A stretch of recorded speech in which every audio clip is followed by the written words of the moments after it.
Welcome to the Inclusive Learning Environment, Philosophy of Learning, created by Michelle Grant. When I first heard the title of the course, my immediate thoughts was inclusivity and culture.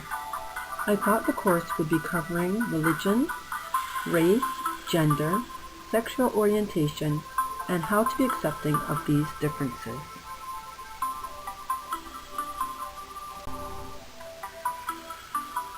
I knew the word diversity would come up during the class, and again, I thought we would be looking at the usual hot topics covered in schools, like discrimination, English as a second language, and students with disabilities.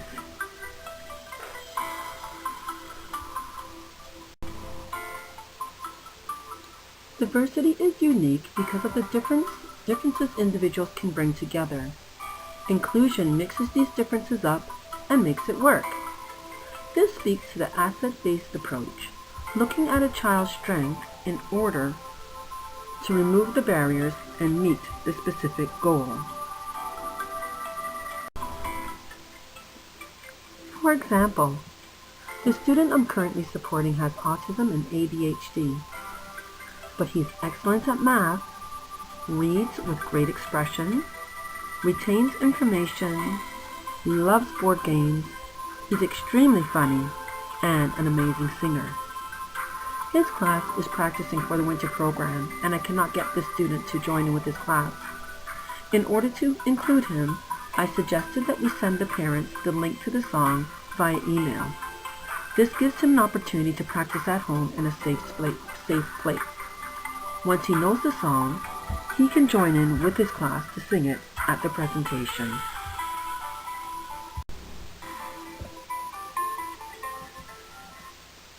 Inclusivity means removing the barriers for all, to ensure each can achieve their goal.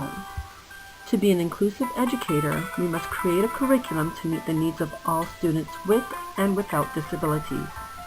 This can be achieved by using the Universal Learning Design.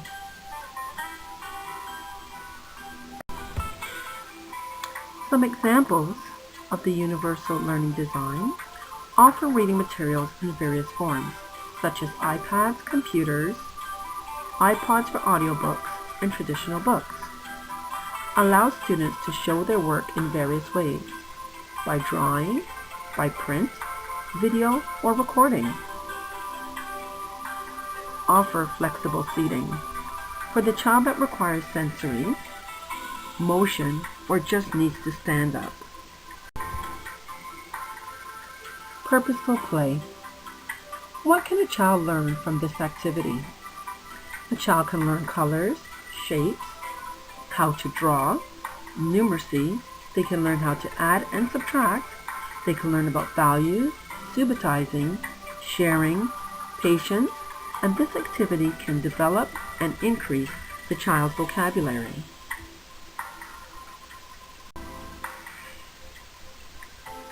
So how has my thinking changed? Well, I no longer see inclusivity as just culture and diversity. I realize that having an inclusive classroom needs to be looked at holistically. The environment needs to be welcoming to all children, from the seating to the tabletops that they work on. The learning materials and resources need to be available and accessible for all children. All children should have the opportunity to participate in all activities according to their abilities. Educators should ensure individualized educational plans are followed and updated regularly to show the child's improvements. And finally, educators are responsible for fostering a positive relationship with parents and caregivers to support the child's learning.